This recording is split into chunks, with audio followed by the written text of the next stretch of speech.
We're going to start out with Endor Express, David Yeh. Hello, guys. Thanks for joining us. My question is for Matt. You've been writing Star Wars for so long. How much of the show is David Filoni asking you to do it? How much of this is you begging for this to be made? That's a great question. It's constant. It's just a constant recipe. It's Filoni with all his brilliant ideas and throwing them at us, and me and this incredible team just rolling with it, and then trying to make it work.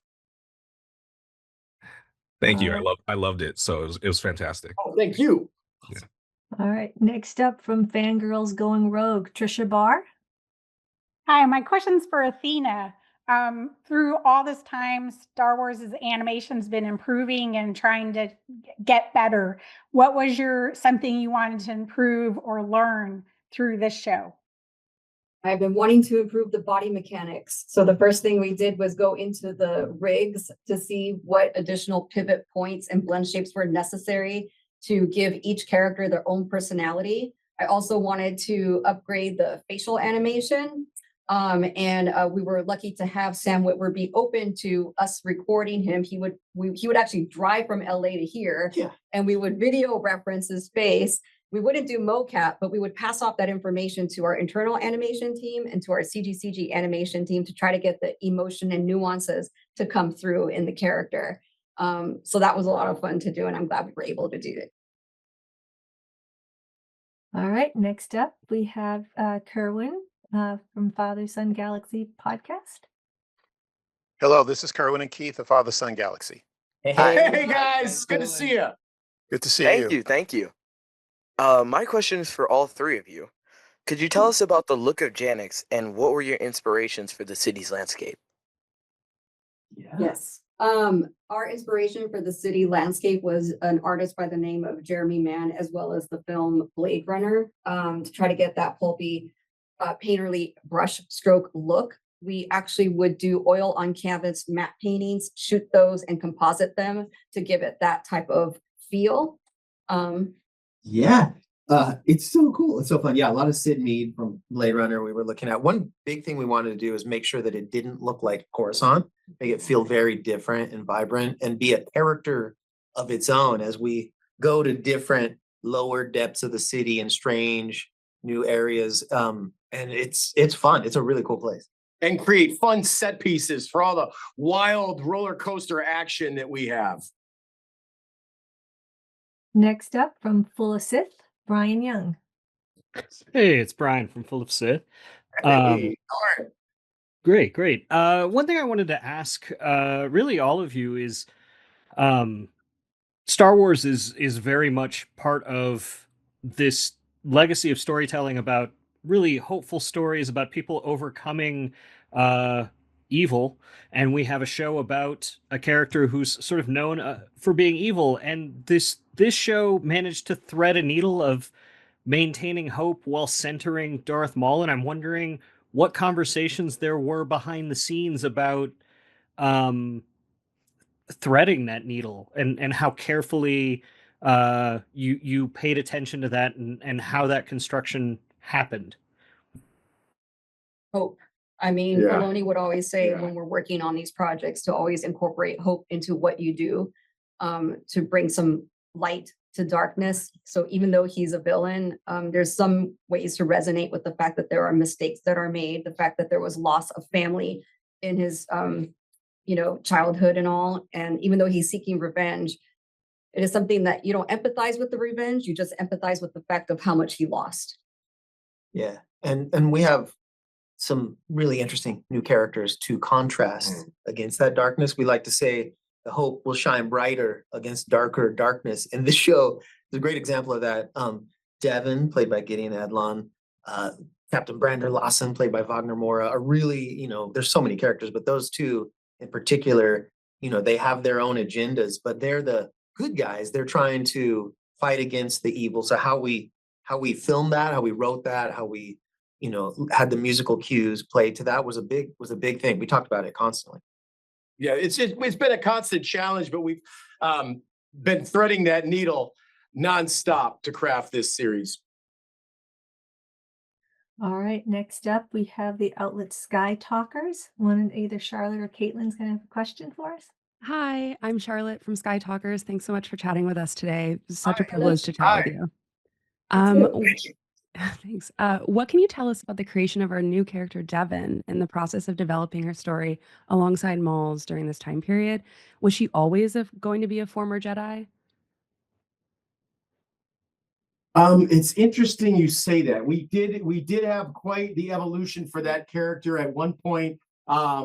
It was another character. It was Brander Lawson's son, actually. That's right. And we pivoted from that because we found more story in what we ended up doing and challenging, to say the least. But she's a very interesting character. She's got this kind of devil on her shoulder in Maul.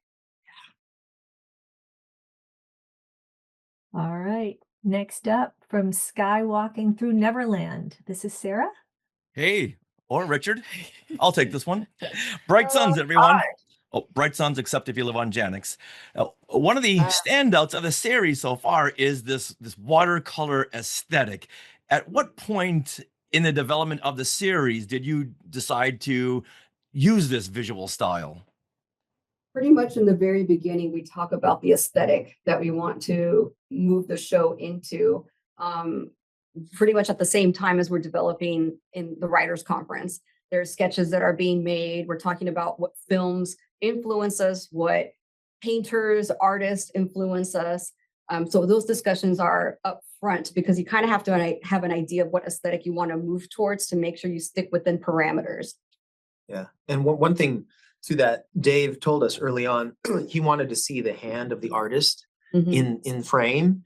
Okay, Dave, let's figure this out. So we've been talking about it in different interviews. It's fascinating. Our director of lighting, Joel Aaron, the mad wizard that he is, he would literally paint on glass and then photograph those images and incorporate them into the flesh tones and into the effects. And so we followed Dave's directive, and it helped us develop the style. Thank you. Next up, from Jedi News, James Burns. Thank you all so much for taking the time to talk to us today. Hi. Hi. So my question is, why was now the right time to fill in Maul's story? And what challenges did you all face to bring him his own series? Challenge-wise, in terms of the visuals and production, I would say we upgraded about 20 to 30% of what we were doing previously. We wanted to try something new. We actually went back to old school ways of producing things by way of creating miniatures. We also did oil on canvas matte paintings that we then photographed and incorporated into the show. We upgraded the rigs for the animation, body mechanics, and facial performances. So in that front, that was the challenge, but it was a fun challenge to have. So we wanted to kind of upgrade it into more like cinematic sophistication. Yeah, this show is the hardest show I've ever worked on. This show is the best show I've ever worked on. I think those kind of go hand in hand. And getting our character story is more nuanced than we've done on other shows, and our action is a little crazier than we've done on other shows. Those are really massive challenges, but it's super fun. We can't wait for everybody to see it. Thank you. Thanks so much. From the Ion Podcast, William Devereaux. Let's see, staying spoiler free, is there an episode this season that stands out to you as your favorite, whether it's because of the story, the animation, or what it meant for the team behind the scenes? And if so, why? For all three of you, something for fans to maybe look forward to. That's a hard one because I love all of it. I would say, though, my favorite would be, how many episodes have you seen? The first 8. Okay, the 8th episode is one of my favorites just because it was extremely challenging and complex to achieve. And we had 2 rounds of creative retake notes. So we had to keep that episode open. We were even down to the wire of lighting, doing effects, even in post-production. We typically don't do that. We're usually like ahead, but we felt that it was important to get everything in there for that. And going into Maul's mental psyche in those 3 tunnel sequences. some of my favorite performances from Sam and the work done by the team. Next I mean, up. I love that. Oh, maybe that's it. Okay. That's a No, good no, answer. That was a no, great please answer. answer. Please answer. Okay. Episode 10. You haven't seen it yet. That's my favorite episode. And I will add that I love them all for various reasons, but yeah, wait till you get to the last couple. I like seeing the reactions on everyone's face. It's great. Love it. Thanks. Thank you. All right, next up from Fantha Tracks, Mark Newbold. Hi guys, Mark from Panther Tracks. Love the look of Janix. It looks amazing. Love the fact that you got the design into the comic as well, into Shadow of Maul, which I thought was a great move. But my question is about Brandon Lawson. I think he's a brilliant character. What were the inspirations for him? He's like a detective. He's got the whole family thing going on. Was there an inspiration for that kind of character in Star Wars? Yeah, I mean, look, we took a lot of these touchstones from classic serials that, you know, with the DNA behind Star Wars, then a lot of modern cinema from like Heat to The Dark Knight to The Untouchables. I think we constantly take those touchstones. We talk about some of these characters like the Al Pacino Hannah character from Heat. Huge. There's a big part of that in Lawson. He's, you know, one part Batman Commissioner Gordon. Commissioner Gordon. Yeah. You know, a little John McClane. Little John McClane, Yeah. Die Hard. Yeah. All right, everyone got a question, so we're going to go back around again and see if we can fit in a few more with the time we have left. David from Endor Express. I just wanted to this might be repeating something someone asked, but for Brad directing this series, can you tell us about what are any specific challenges on this show versus all the other ones that you've directed in the past? Yeah, they're all a challenge. The serialized nature of this show is new for us, and it brought its own challenges. We were talking about it a little bit in some of the other answers that we normally will go through the process of locking an episode and then we move on to the next episode. We couldn't do that. We had to keep them all terrifyingly Athena open a little bit, right? So as a director, just keeping, my eye on the prize so that we could tell the story as well as possible was just a challenge of its own. Also, the action, I love action so much. And when we're doing action right, it is a character of its own, the action set piece. So how we would take these amazing scripts from Maddie and his team and design these sets and how we film them. And I still don't know how we did some things, Athena. There were some crazy challenges all the way through, but our action was really, really difficult and really, really awesome. I also felt like it was important to keep the episodes open because practice makes perfect. This was a whole new look for us. And I didn't want to be in a situation where I'm like, wow, episode 4 looks great. Gosh, I wish episode 1 looked that way. It has to be right out the gate. So once we got into it and we understood what we were doing halfway through, we're like, all right, let's go back to 101 and 102 and redo certain sequences, to make sure that we have the animation correct, the look correct, everything makes sense. We also do continuity reviews where we look at the episodes over and over again to make sure we're not missing anything in that thread and everything makes sense. And in those continuity reviews, we have even more retakes because, it's like we have to have those contingency plans in there. So it's done. Yeah. Plus, we like keeping Brad on his toes. Yes. But this team, I mean, come on, we're having so much fun, but it's a challenge. This is the best in the biz. Like our team is so good. That's the only way we can do any of this stuff. I'm having so much fun. Thank you. All right, back to Fangirls Going Rogue. Trisha? Yeah, I mean, you don't often get to tell a character story, like to deal with it this often. Like, what are the lessons learned of getting to really get into a character at a different stage? Oh, wow. Honestly, it's been a challenge, and we are constantly trying to sort of write ourselves into a corner and then, figure out ways to get out of that, right? Drive ourselves crazy getting out of it and finding new situations, new facets, nuance, and depth to Maul, in addition to all these other new characters who are stuck together with him in this crazy roller coaster ride. Sam Witwer has been a huge influence in keeping the character authentic and coming up with those ideas with Matt and Brad, and it's been awesome to witness that collaboration. Huge. And Kerwin and Keith? Yes, Darth Maul met his demise in The Phantom Menace, but he returned from the dead, as we know.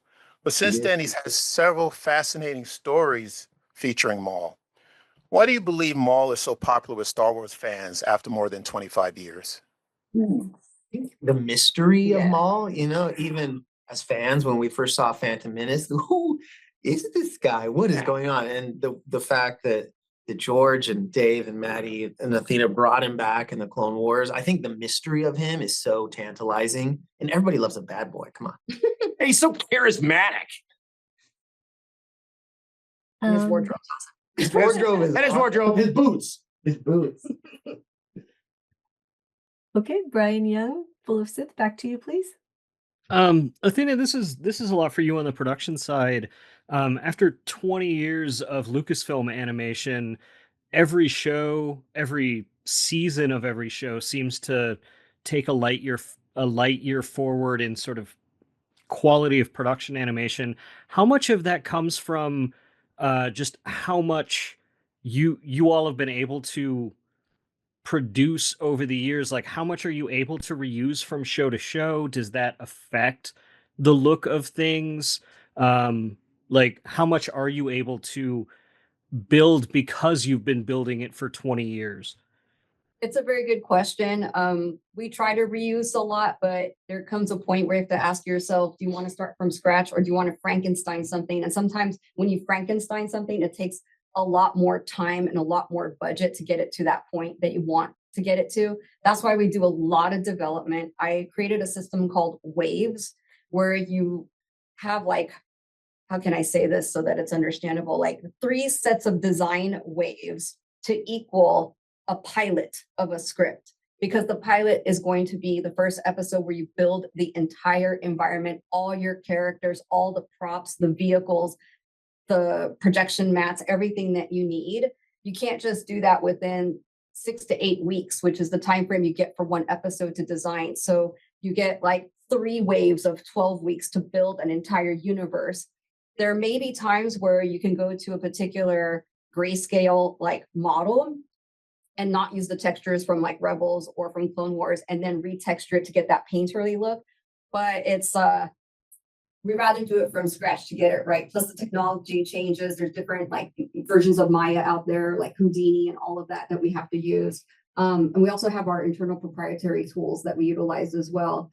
But every show has been a challenge, but I have to say this one has been the most fun, but the most challenging. That the joke I say is, if I were to get hit by a bus or my plane goes down, this would be the best show, like in my book, that I'd be happy to say that I've been a part of. And I always say that. That's why Filoni called me morbid, because I'll talk to Alex Spotswood, who was our co-EP. I'm like, dude, if I get hit by a bus tomorrow, I got to tell you where the budget is right now and where all those EFCs are. So we talk about those things every day.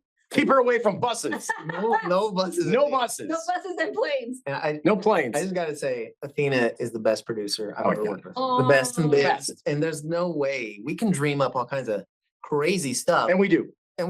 But there's no way we could. I mean, we were just talking about it today. Is there anything we've dreamt up we couldn't do? The answer is no, because Athena is incredible. It takes a village. It takes the whole team. And to answer your question too, we've worked with a lot of the same people in the last 20 years. And again, it's an internal family. The more you do it together, the more you understand the flow, you speak each other's language, everything becomes like an assembly line. And we just love doing what we're doing. We love it. Sure. All right, this concludes this roundtable. I'd like to thank you all for coming. Please have a quick goodbye, and please press the X at the bottom of the screen to leave the room. Thank you so much. Thank you. Congratulations. Thank you, guys. Congrats on such an amazing show. The series is phenomenal. Thank you. Like, Well really done. cute. Season 2. Season 2. Season 2. Can't When's wait. Maul's bottom Season half 10. coming back? Thanks, everybody. Thank you.